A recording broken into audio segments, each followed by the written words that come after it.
What's going on, everybody? My name is Brent, and welcome to the first episode of the Work in Progress After Dark podcast for 2024, and the first episode that we are also going to be putting onto podcast platforms, audio podcast platforms, and you can expect them to be out.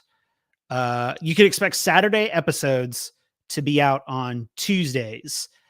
Time to be determined until and then once I can once I can gauge when the podcast sharing platform distributes the podcast and like I can get a definitive time down, I'll let that know. But Tuesdays, Tuesday morning-ish. My goal is 10 a.m., but sometimes these podcast platforms, they don't like to distribute it when I want them to. Anyway, so there's that. We're going to be trying this out. Okay.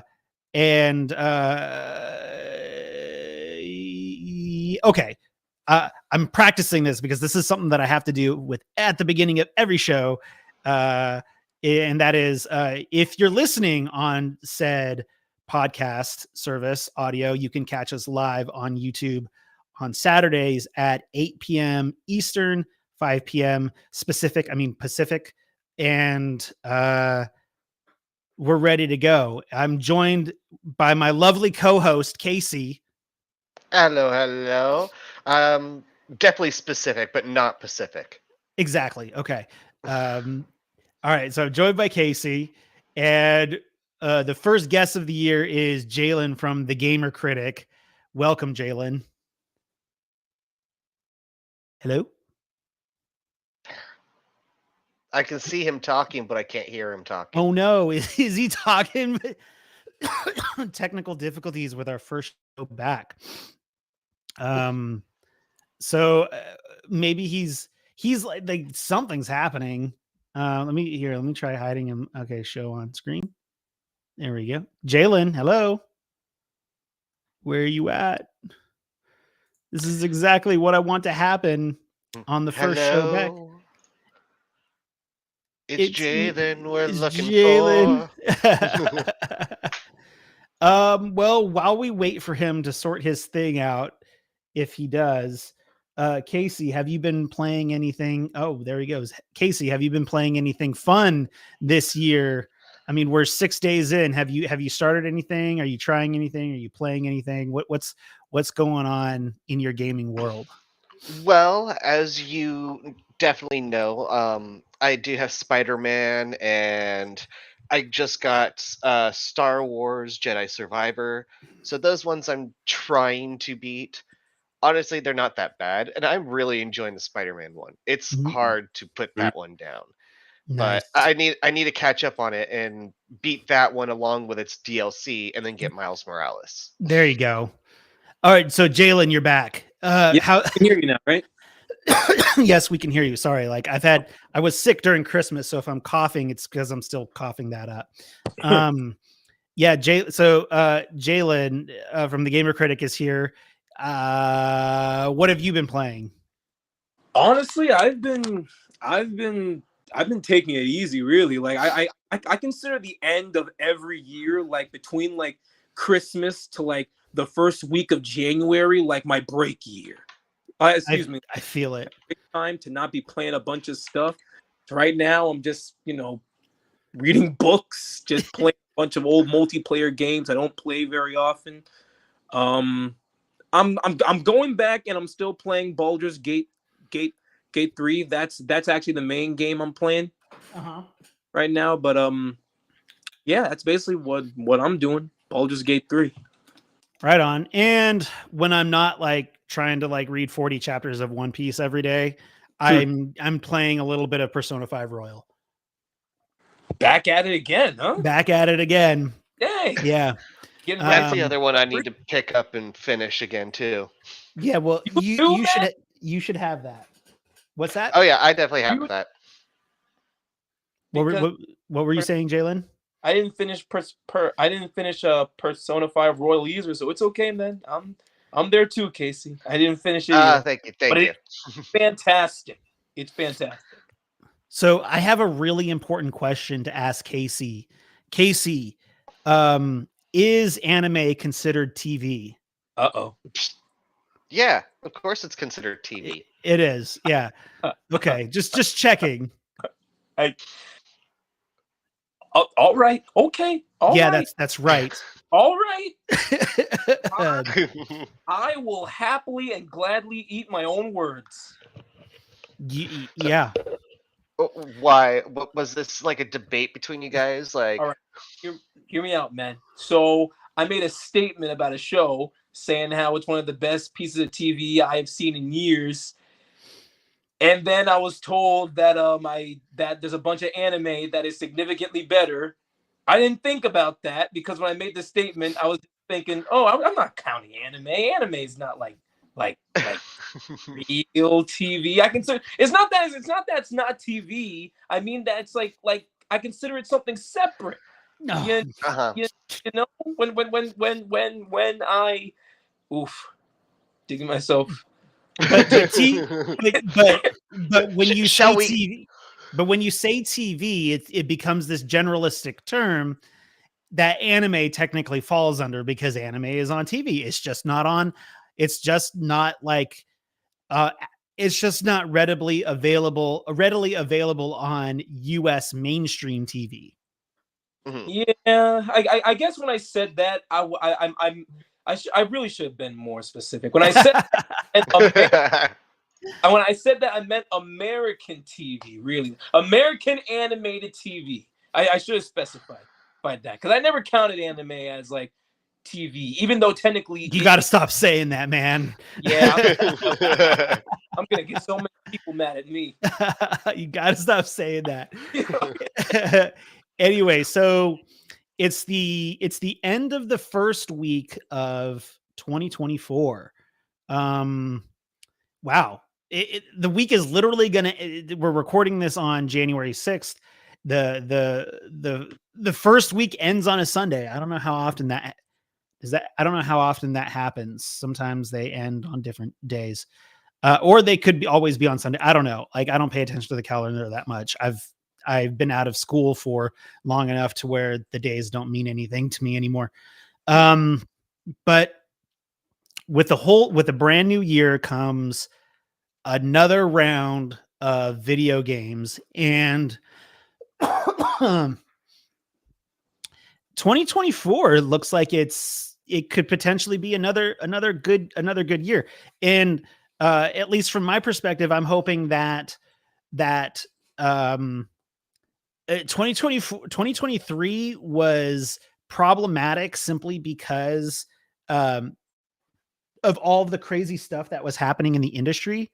And it just kind of had this weird shadow over all of the really great games. And then of course a bunch of games came out buggy and stuff. So fingers crossed that 2024 can triumph over 2023 simply for having good games that are launched functional. That was the word that I was looking for. So yeah, let's see here. Jalen, you're the guest. Kick it off. What are you thinking? What are you thinking for 2024? Now look, I'm kind of in the realm where I understand why everyone is really excited for 2024. The reason why I'm not as excited, or more or less I don't think it's going to be as big as 2023, is simply because we got to remember that 2023 was a year where like essentially every big game that got delayed from 2020, 2021, and 2022 essentially came out in that year. Finally got dumped. Yeah, exactly. 2024 not only gave us a bunch of new announcements from like 2023 that are slated for 2024, so we can assume you know, like just in our heart of hearts, we probably know that at least half of those are going to get pushed to 2025. But in 2024 we also need to remember that that at the end of the day, we don't really have many solid dates for stuff, and that should kind of have us a little worried. And I say that when compared to 2023. In 2023, we were having like, please excuse the car noises. Sorry. It's all good. In 2023, we had like dates for Resident Evil 4, for Street Fighter. Pretty sure we had something for Final Fantasy. We had some indie titles that were really hyped for. We had Dead Space remake. We had Dead Space remake and the Persona games all having dates. The dates for this year so far just really slim, and that concerns me. I find the irony that, like, in theory, Xbox is slated to have a strong 2024, but none of their games have release date. They just have a 2024 release window. And PlayStation, although they have a weaker first party lineup, and we don't, we can go into maybe later on we can go into the definitions of how we define what a first party title is. But like, although the SIE studios are questionable, there's a ton of games, well, there's a few games that have release dates ready to go, like Final Fantasy VII Rebirth and Rise of Ronin in the next couple of months, which is great. But yeah, the lack of release dates is troubling. Casey and I, we were talking about Star Wars Outlaws, and I personally think that has the potential of getting delayed till next year. Mm-hmm. So do I. That's actually one of my key ones. I think that's going to be pushed to 2025. I think so. But listen, let me be clear. If like even half the games that are slated for 2024 actually manage to come out, it will be I think it'll be a great year. Sure. But the times that we're in now and where delays are just so common, it's really hard for me to think. Oh, go on, man. I would rather have a delayed game than a broken game. Exactly. Yeah. Yep. Casey, what are your thoughts? Honestly, you guys are kind of pretty much saying them. I am looking at a good number of games that don't really have a release date. I mean, one of the ones that I'm looking forward to is The Wolf Among Us 2. I remember playing that one. So it's just like, I am looking forward to that, but who knows if it's coming out. So it's like, okay. But, I mean, there are some that we do know that are going to be coming out, like Persona and the Persona remaster. Persona 3 Reload, yeah. Yeah, Reload. I'm honestly kind of wondering how Suicide Squad is going to be. Dead on arrival. That's what I'm wondering, is like, is it going to be good or is it going to be bad? Like, is it going to be DOA? I'm calling it. Because apparently Gotham Knights still has a pretty good thing behind it, and that's why I'm really feeling. Well, my nephews still want me to play. My thing is that Gotham Knights, the thing about Gotham Knights is that, like, I don't think it needs to always be online. I think you can just kind of play it without being online. And Jalen, maybe you know more than I do about this. I didn't follow that game that much, but I think Gotham Knights can be played offline and pretty solo. Whereas the Suicide Squad one, it's definitely more along the lines of what Square Enix did with the Avengers, and how it's my understanding that it's going to be a games as a service game that requires you to be online all the time. That's what Suicide Squad is going for right now, but they are saying that because people got so mad at it, they are I think they're trying to like add a mode in the future where it can be played from offline. That would be beneficial. Like, these co-op games that really like even games like Borderlands, it can be played. You can turn off your online and you can play it by yourself. And I think that's how a lot of these co-op games really should operate. unless you're something like Destiny, where like that is truly the gimmick of the game, where it's kind of a smaller MMO situation. And I think that something like Suicide Squad Kill the Justice League should be a bit more along the lines of a Borderlands game, rather than this always online thing that will affect the overall likability of your game.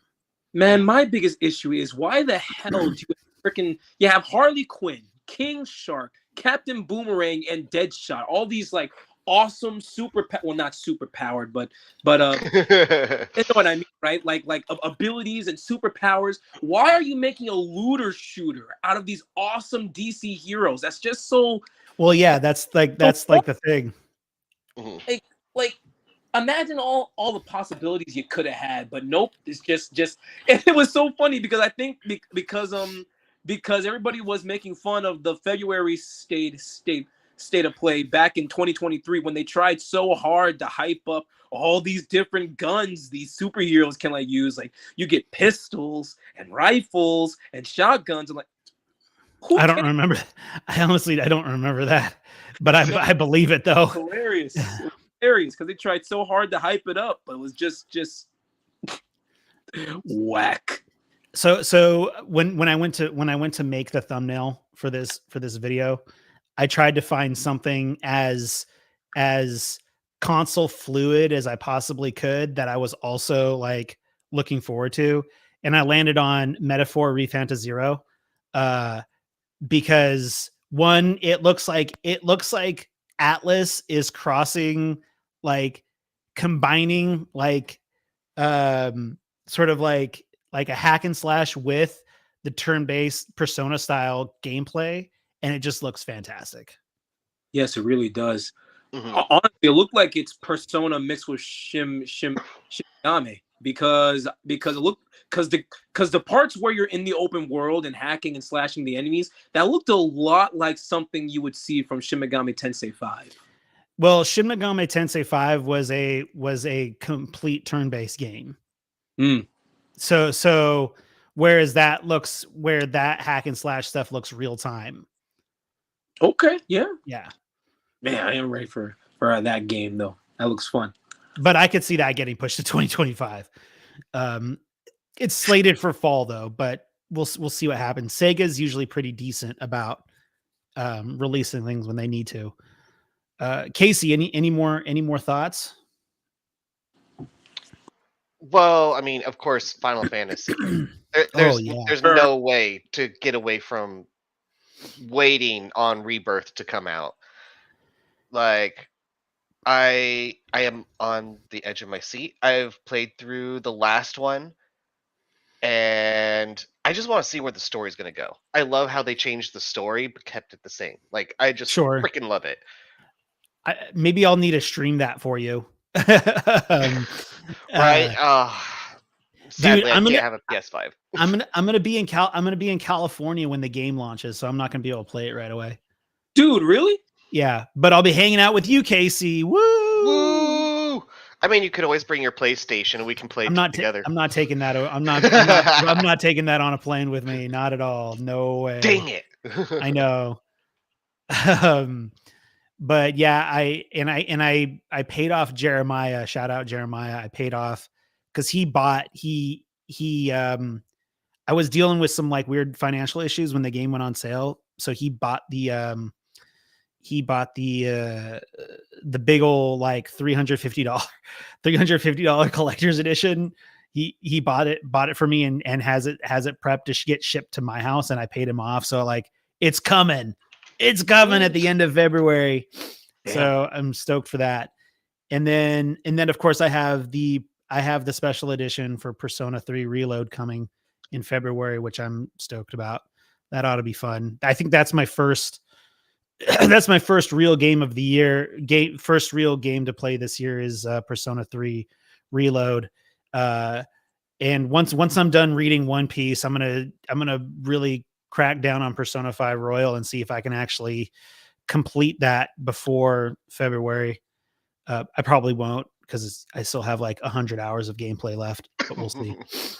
And knowing you, you'll just scoot right through it with I no problems whatsoever. Well, what because so here's the thing, because I played base Persona 5, Persona 5 vanilla, because I played the game 3 times, I have decided that I'm going to just simply sit back and enjoy the story for Persona 5 Royal. So I'm using DLC personas that you get for free the first time that you take them from the compendium. So I've got Izanagi no Akami Pikaro, who's like level 89, and you can get him as early as the first time that you access the compendium. So like I keep him in my party at all times for boss fights. Regular persona, regular like combat. I use the personas that I pick up. So I run through the story pretty quickly because I can get through a palace through the my first time going in, which is always fun because I can just because I know it like the back of my hand. I can just do it. It's easy. That's always the fun part, is like you don't need to prepare or like think it through. It just becomes natural after a certain time. Yeah. I have a lot of persona weaknesses memorized. So I can get through combat pretty quickly. It's Your so much. commitment to Persona is impressive. I don't know. Have you guys heard of Limited Run Games? It's a website where you can go and buy like special, like exclusive game stuff. Have you guys ever heard of that website? Oh, I have. You I have haven't? not. So they had a exclusive to that website, Persona 4 Golden, for the PS4, physical edition. They had physical editions for Persona 4 Golden, and there was a special collector's edition that I bought. Like it comes with all sorts of junk. I might have shown it to you already, Casey, but it comes with like all sorts of crazy stuff. That was I do remember seeing all that. and like I pre-ordered that. I don't know when I'll get it. I'm hoping to get it sometime this year, but we'll see what happens. What I've kind of listed off some of the stuff that I'm looking forward to this year. What are some of the stuff that you guys are looking forward to this year? Casey, after you, mate. Just like for games and Yeah. stuff like that. Like as I said, Final Fantasy. I'm waiting for that one. And it's gonna be kind of silly to say, South Park. Oh yeah, the new South Park game. They Yeah. have the new South Park game coming out, and they're always really small. They're like really fast games. You can get through them pretty quickly. But they've been really funny and really good. So it's just like I am actually kind of looking forward to what they're gonna do with Snow Day. Trey Parker and Matt Stone don't mess around. And like they're directly involved. They're generally directly involved in the making of these games. I haven't heard much about how much they're involved with this new one, but they were involved pretty closely with the other ones. So I think they completely wrote the Stick of Truth, or I think they wrote it and pitched the idea.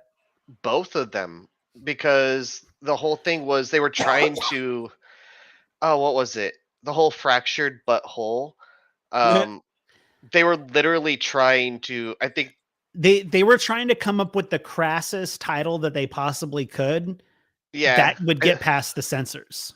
I think that the first one they came up with was like Cracked Ass or something like that. Yeah, something like that. Yeah. Let's see if I can find it. But I mean, I'm looking forward to Snow Day. They keep changing it up, and I'm just wondering what kind of game it's going to be and exactly like how they're going to do it.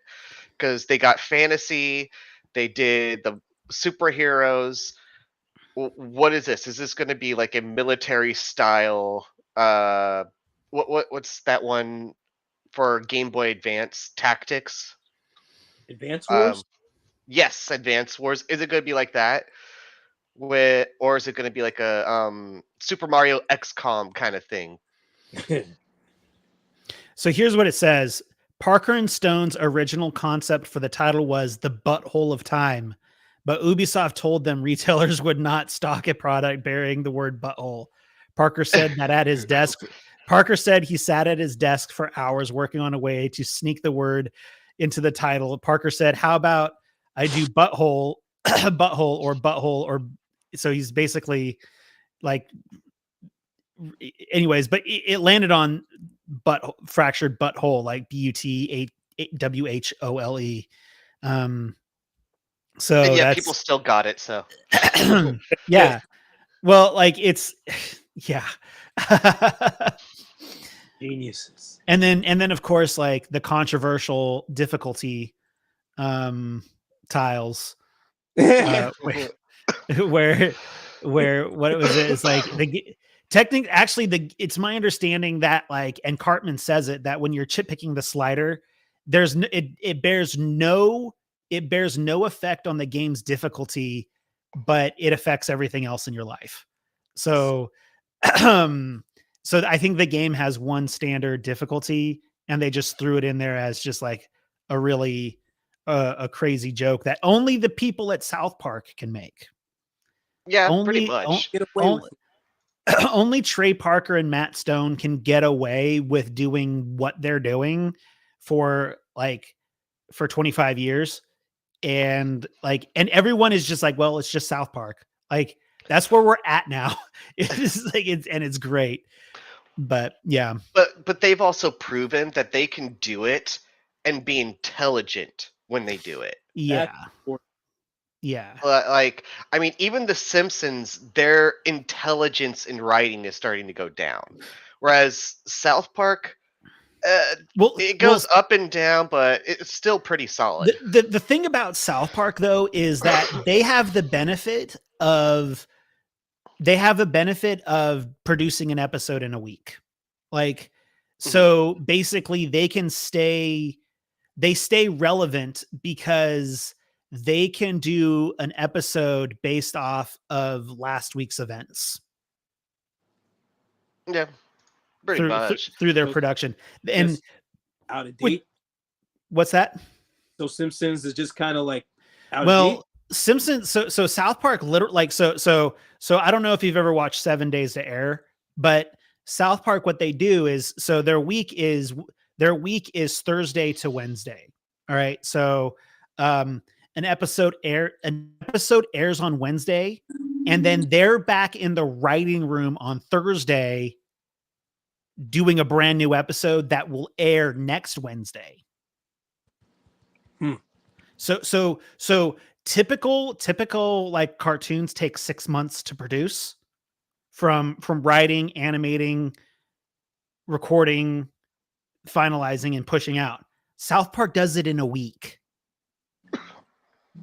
So if they mess up 1 week, then there's no episode that airs the following week. They don't have any in their pocket ready. They don't have like 3 or 4 ready to go. It's literally, if we mess this up, there is no episode next week. Are you following me, Jalen? No, yeah, I got it. Yeah. So I know that. Oh, did you know that, or did you not know that? No, I didn't know. Oh yeah, it's fantastic how they do it. He respects a lot more. That's how they were able to get certain episodes out. I think there was like, and we're totally off topic now, but there was episodes. I think one of the big ones was the Hillary Trump election, where like they were convinced that Hillary was going to win. And oh no, the big one was I think the big one, the even bigger one was the Obama McCain election. They either would have had to produce 2 episodes at the same time and then push out the one where Obama was the winner, or they had to literally do everything all in one night because Obama Obama was announced as the president on a Tuesday, and then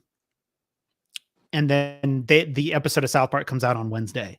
So and it was all centered around the election and Obama winning, and they couldn't know that unless they did it, unless they waited until. Anyways, so video games. Welcome, folks. Those who are listening, sometimes we get off track and we start talking about random South Park facts. And but no, we were talking about the South Park video game. It looks cool. We don't know much about it. It just looks like it could be one of those tactical games where like you have to like pick your position and like. Speaking of which, Jalen, did you play Persona 5 Tactica? I played like an hour and then I put it down. Casey, I'm giving you homework. Okay. Oh God, which one? Sometime this year, you need to get on Game Pass and play Persona 5 Tactica. Persona 5. Oh, I've already played it. You played Persona 5 Tactica?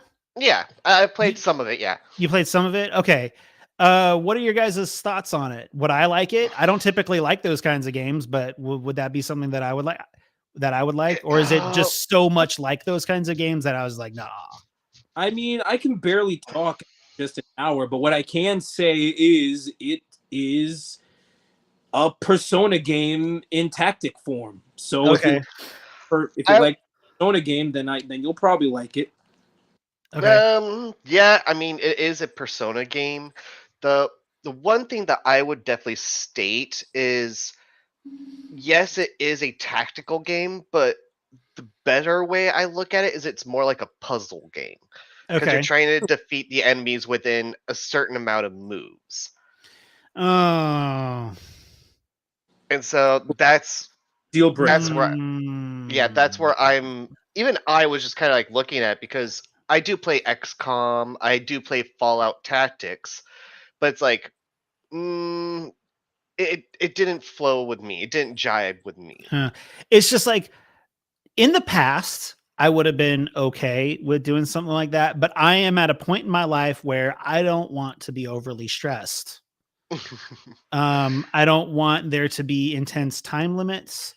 I don't want there to be like, you got to do this in X amount of moves. And I'm like, no, that's why I stopped playing Candy Crush. Yeah,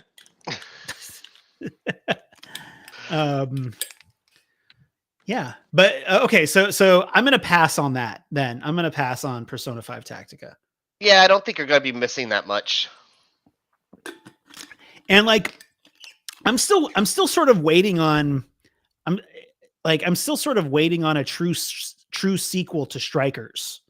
Like, cause Strikers ended in a way where like where like, it feels like they got one more in them, like with those characters. And Tactica takes place during the events of Persona 5 Vanilla, I believe. So, yeah, that's another one that I need to replay. I need to replay Strikers. I'm so bummed. I lost.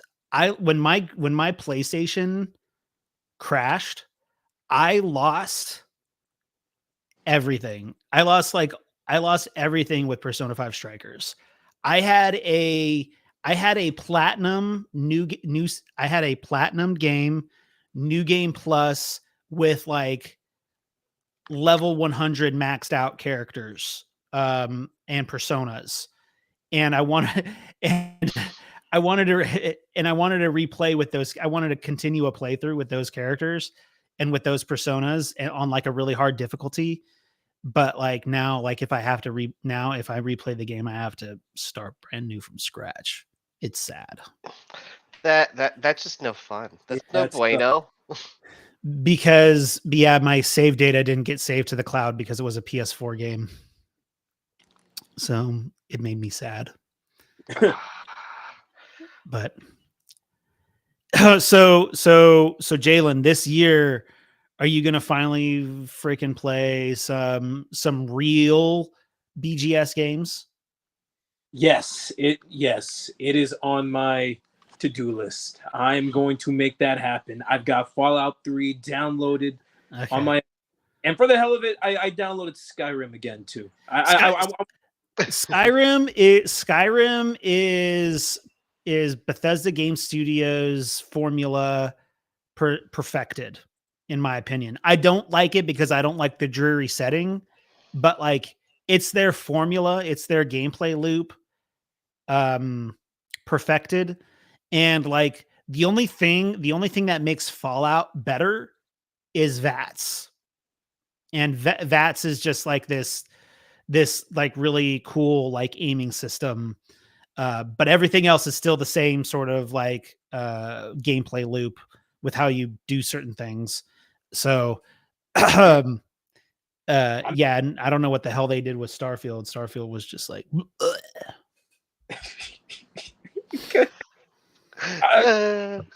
well, we'll see. Well, you know what, man? If these games are if these games are supposedly even better than Starfield, when I enjoyed Starfield, then I'm certain I'm gonna enjoy these like well, games. I'm concerned. What I'm concerned is that like because Starfield is your baseline and you love it so much that you might have a problem seeing how those other games are vastly better. Does that make sense? Does that make sense? Are you kind of getting no, that? it makes perfect. Yeah. It makes So but, yeah.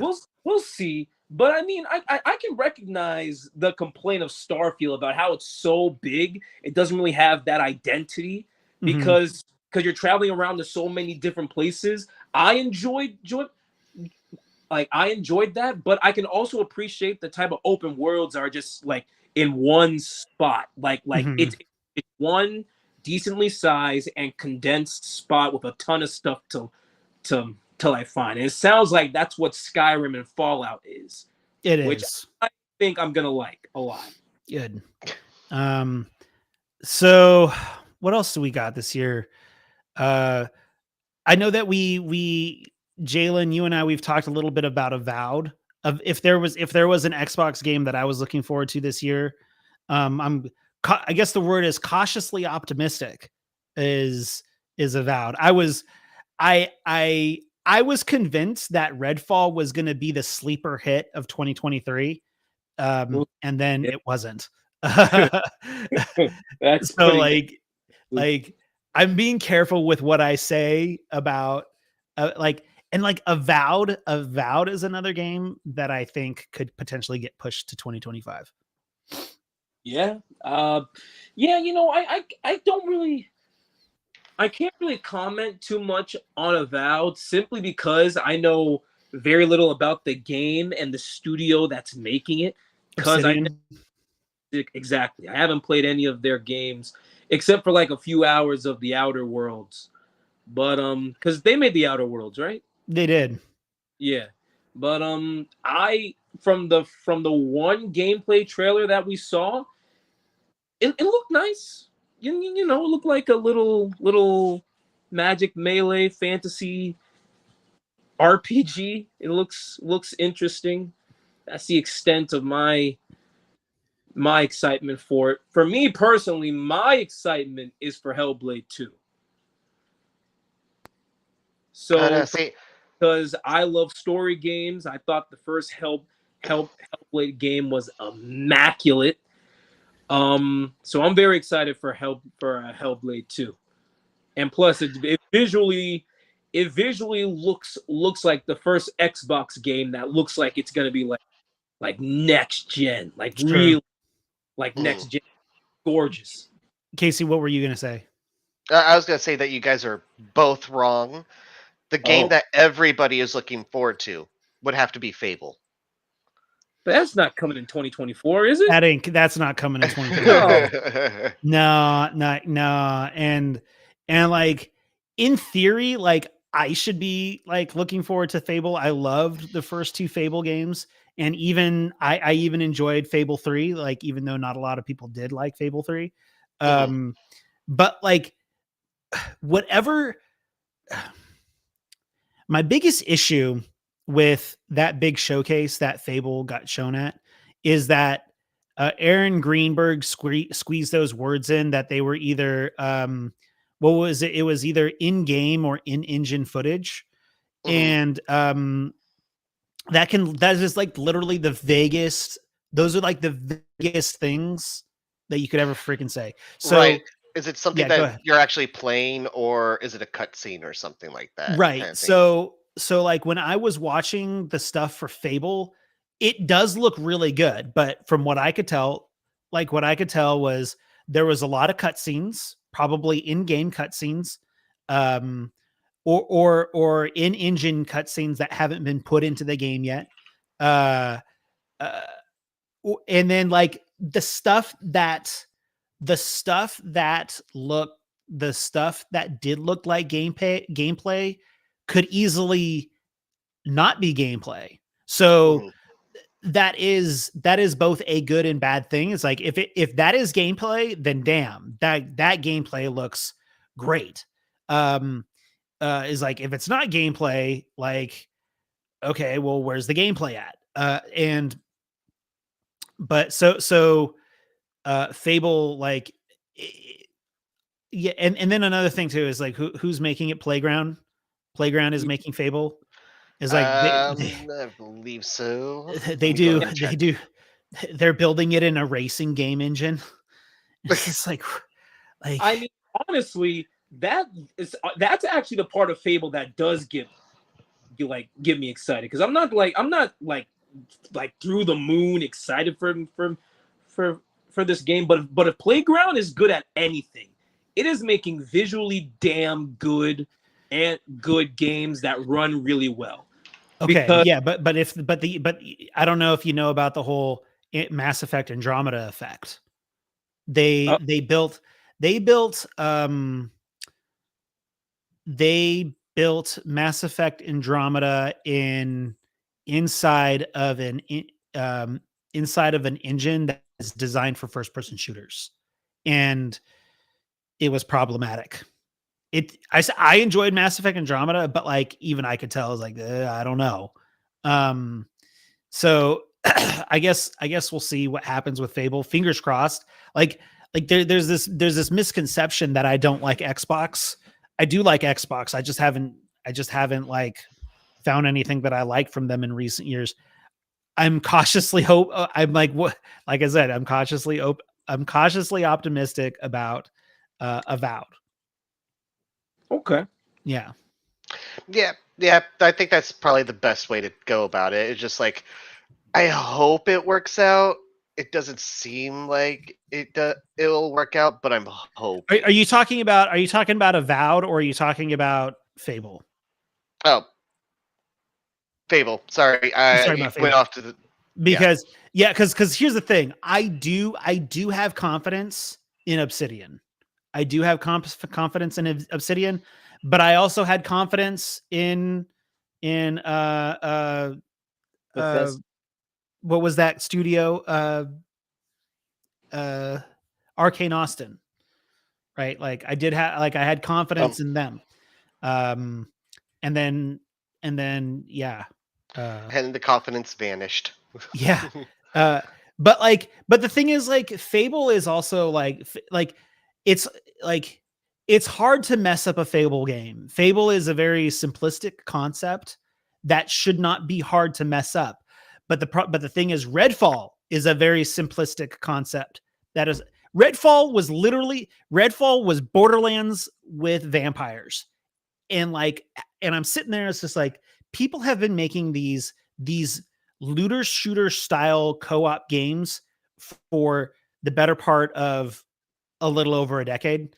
And I'm sitting here and I'm looking at this and I'm like, how was this hard? How did you mess this up this bad when you probably could have reached out to a studio for help? Like, Mhm. like, like, um, I've there are so many instances of studios reaching out to other studios for help, and like I don't know what the heck happened with Redfall. So in theory Redfall should have been fantastic. It should have just been another addictive looter shooter game, and then it wasn't. And then so Fable is just like, okay, you got a morality system and you're in a medieval setting and you can you can like hook up with hookers, and you can have children, and you can abandon those children, and you fight goblins. It's like it's not that hard. Please don't mess it up. It's not a hard thing to do. So that's just like that's just where I stand with that. Dang. Yeah. By the way, you guys, Jalen, if you have not played Fable, you should at least play Fable 2. You do not need to play the first Fable, because they're their own stories, set in the same kingdom, I believe, usually. But they're their own stories. You don't have to play one game, or you don't have to play them in order. So the best one is Fable 2, and I believe that it is on console Game Pass. Yes, So you should play Fable 2. Fable 2 is one of my favorite games from the 360 era. Okay. I dipped my toe into the first Fable. Fable 1 sucks. Fable 1 Yeah. sucks. Okay. Fable But 2. that Fable 2 is not like Fable 1. So Okay. So Fable 1 was sort of like, at the time, Fable 1 was sort of like the first of its kind, with that sort of like the first like mainstream game. I want to make sure that I phrase this right, because there's been morality systems in games for like forever. But like when Fable 1 launched on the first Xbox, it was magnificent. So I'm not trying to discount Fable's like place in video game history, because it has a great place in video game history. But the first Fable, like comparatively to Fable 2, the first Fable sucks. dang. Like, Yeah, I'll agree on that. You'll agree with that, Casey? Like, Yeah, I can agree on that. yeah. Fable 2 just kind of refined it and made it a lot cleaner, and made it to where you can't accidentally kill civilians. That was one thing that always drove me crazy about the first Fable game, is like, if I'm out there shooting some chain lightning, all of a sudden I'm hitting enemies. And if there's like a villager nearby just kind of walking around, and it accidentally hits that, all of a sudden, like, I'm getting frowny face points, and like people are like coming after me. And I'm like, they were in the way. So that's what was always kind of frustrating me about the first Fable. Fair enough. Dang. You guys are really talking this game up. But I mean, I've heard nothing but good things about the Fable series, though. So, well, I've heard nothing but good. I've heard nothing but good things about Fable 2 and 3, particularly. I haven't heard much about Fable 1.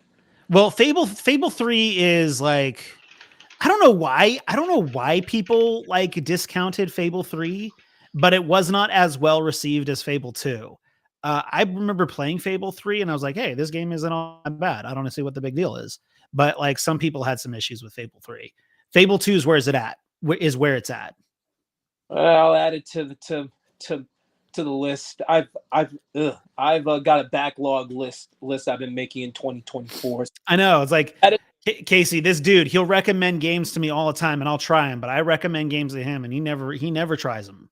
Oh, come on. There has to be a give and take here, a balance. And you know what? It's something I'm trying to remedy in 2020. Jalen, I played Hi-Fi Rush for you.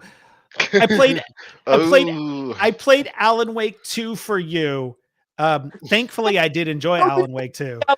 So, my man. Oh, I appreciate you for that one. Dude, Casey, I played all those games in secret, and then I just like one day, like, I got the platinum trophy for Alan Wake 2, and I just posted it on my Instagram.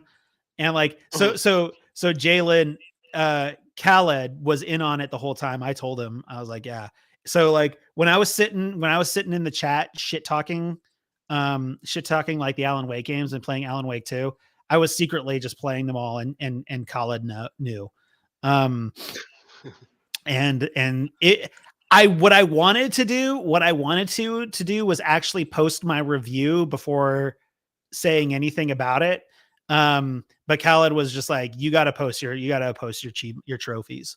Just say that you put the platinum. I like the game more than you did, because I got the platinum. Yeah, maybe. Dude, I don't know. So Casey, so Jalen had the gall. He messaged Khaled and I, and he was like, "Why do you guys do platinum trophies?" And I'm like, "Well, why not?" He's like, it was like, "How do you have time to do all that?" It's like, it's really not that hard. Like, and then baby. and then he was like, "I don't understand why I don't have any platinums." It's like, "Well, why aren't you going for the platinums?" And he's like, "Well, like, I just like I play games until like I'm done with them, and then I just don't get." And then what was it? You used God of War Ragnarok as an example, and you're like, "I played like 100 hours of God of War Ragnarok," and I was like, "Why don't you have the platinum trophy for God of War Ragnarok if you've played for 100 hours?" And then I said I played the story like 4 or 5 times. Yeah. Okay, that doesn't that doesn't mean that you're going to get the platinum, because there are things in platinum achievements that you can get by not doing the story or just doing random shit. Yeah, So of course you're not going well- to get the platinum. Well, like I guess like for God of War in particular, a lot of it has to do with going around and giving the collectibles. And you probably didn't get all the collectibles. I wouldn't be surprised if you didn't do all the side quests, things like that. And it's just like, but like if you're playing a game for that long, you should just naturally get it. Like you should just get it by accident when you've played games for X amount of hours most of the time. Like that's not applicable for everything, but most of the time, especially with something as simplistic as like a Sony title, you should be able to just get it. Well, then I must be trash then, because I've never even accidentally gone to platinum, dog. I've put so much time into so many games, and yet the closest I've gotten again is God of War 2018, where I got to like 80, 88, 89, I think, but not the actual. Do you have the app on your phone? I can pull it up. Get in there and tell me what your trophies are for God of War, and I'm going to give you homework. Homework. Yeah. So, well, another thing you said is that you didn't like using guides. It's like, dude, it's like if you want a platinum trophy with some games, you're gonna have to use a fucking guide. Like, yeah, like you're gonna have to do much. it, and you cannot be ashamed about it, because, like I had to use a guide for Alan Wake 2 because you have to literally find everything in those games, and you have to solve all of the puzzles, and it was kind of a nightmare. So like you just need to suck it up and be okay with using guides. Now, I respect that. Do everything that you possibly can without guides, but like you're going to need to use guides, right, Casey? Yeah, there's really no way to go around it. I mean, especially with collectibles. Mm-hmm.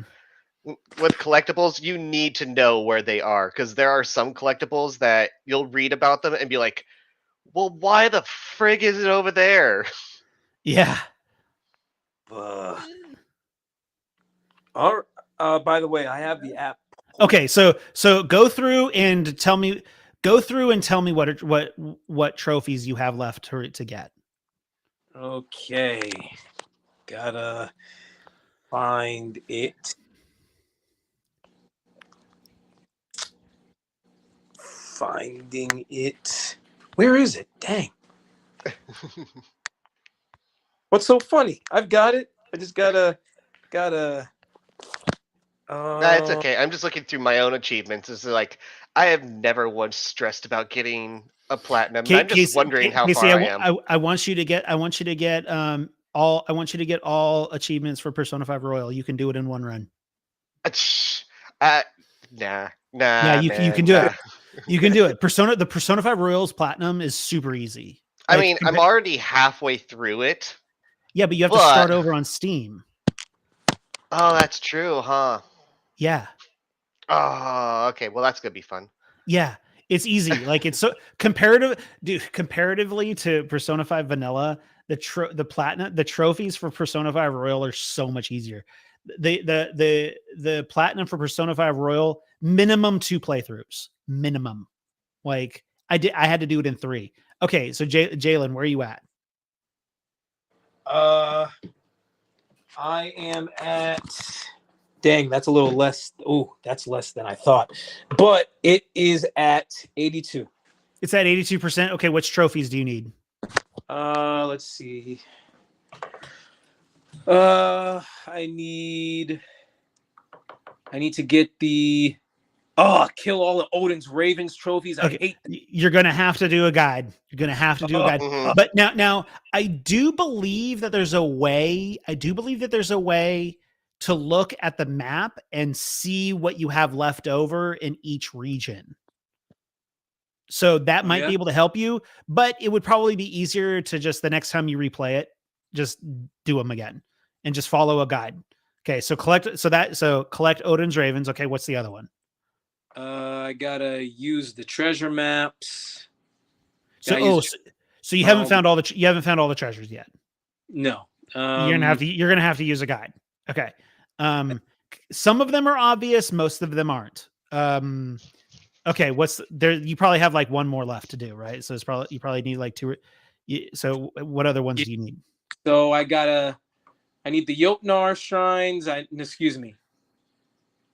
Sorry. I need the dig spots, the treasure maps. I need the treasure maps. I need the Odin's Ravens, and I need to finish the Trials of Muspelheim and retrieve treasures from Workshop's Center Chamber. So I got to do the Niflheim one.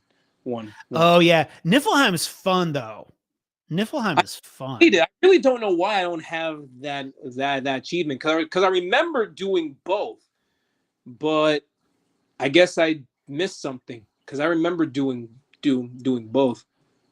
And then Muspelheim, like that, like is like do Niflheim first because you'll get the really good armor and shit, and then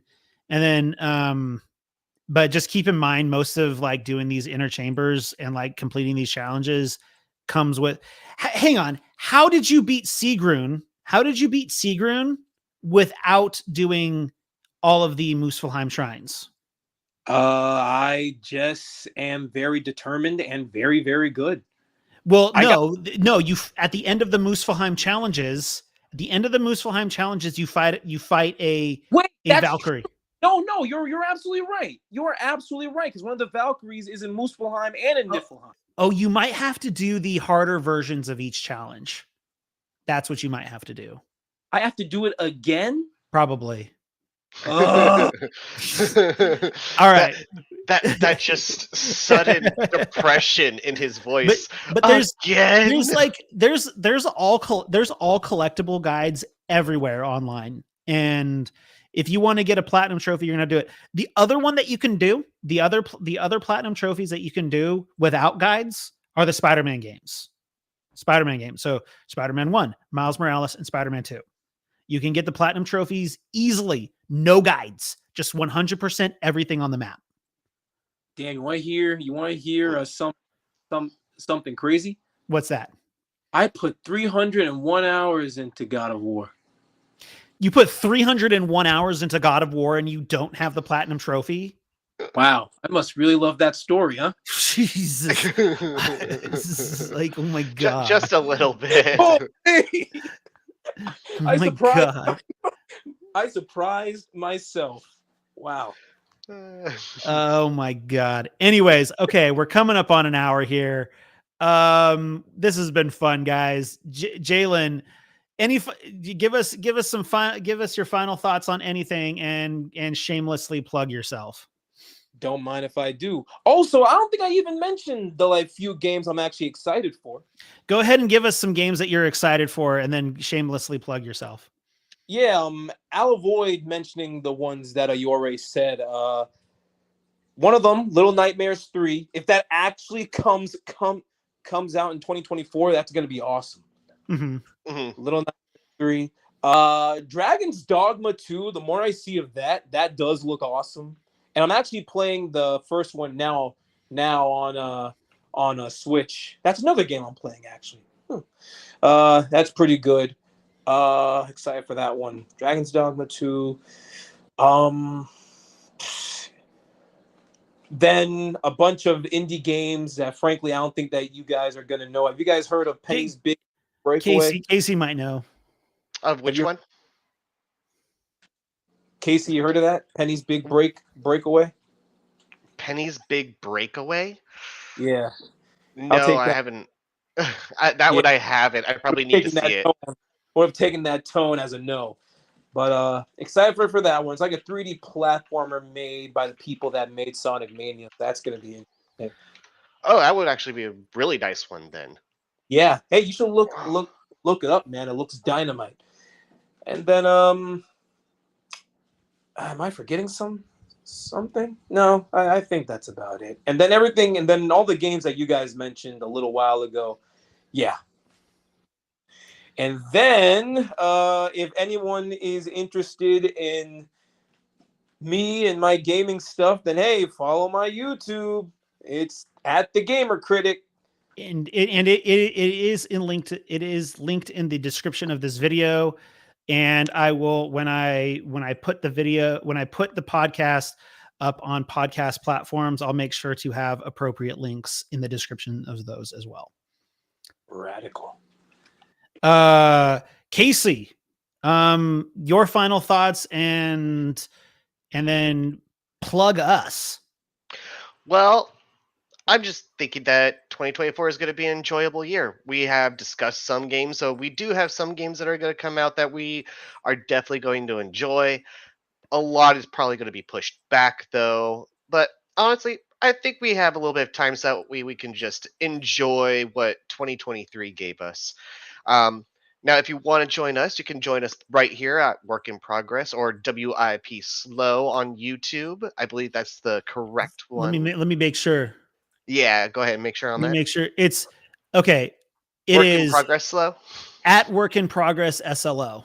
There we go. Yeah. At Work in Progress SLO. Go ahead and give us a join. Brent has a bunch of videos up that honestly you should give a check out, where he gives his own take on certain video games and certain issues that are going on in the video games. And yeah, you should probably give those a like and give those a listen. Yeah. And then so once again, you can find us here. Where Casey and I are still sort of sorting out our schedule for how we're going to handle this. We're going to probably do something along the lines of 6 to 8 weeks on, then 2 weeks off. And we're here Saturday nights, 8 p.m. Eastern, 5 p.m. Pacific. And then Tuesdays will be the audio format. I will say that this coming Friday, I will have a special show with some other podcasters that I've recently started chatting with, and they're gonna join me on Thursday night. Casey, I'm sorry, I'm going by their schedule. Whatever. See how it is. So you can catch us there. And if you enjoy these podcasts, please give us a like, give us a subscribe, and we will see you all on next Saturday. Goodbye. Be happy humans.